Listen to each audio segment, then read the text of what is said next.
Instead of trying to chop someone's head or arm off with one blow, the user would instead swing the blades around like a whip, trying to slice chunks from their enemy. The flexible blades made it difficult to defend against. If you held up a shield against an Urumi user, chances are the blade would just wrap around it and cut you in the arm. Skilled Urumi users could whip around the blade so quickly they turned into a spinning ball of death. Now, this seems great, until you realize that flexible blades can also flex in your direction. It was just as easy to cut off your toes or chunks of your legs when using it.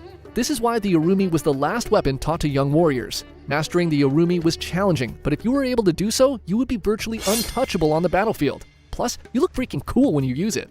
Tianbing Jian. Okay, this one might be my favorite one on this list. The Tianbing Jian, or Heavenly Soldier Arrow, was a weapon used in ancient China that was essentially a kite loaded with rockets and bombs.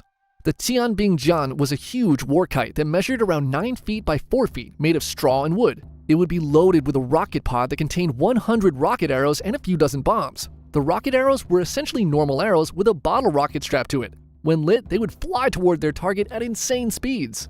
This war kite was mainly used in night raids. A long, slow-burning fuse connected to the rocket pod was lit, and the kite flyer would fly the Tianbing Jian into an enemy fort or behind enemy lines.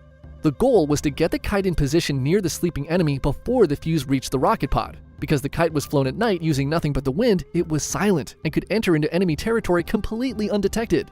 The Chinese were the ones who discovered gunpowder, so these war kites were essentially the first bombing raids in human history. There was also another version of this war kite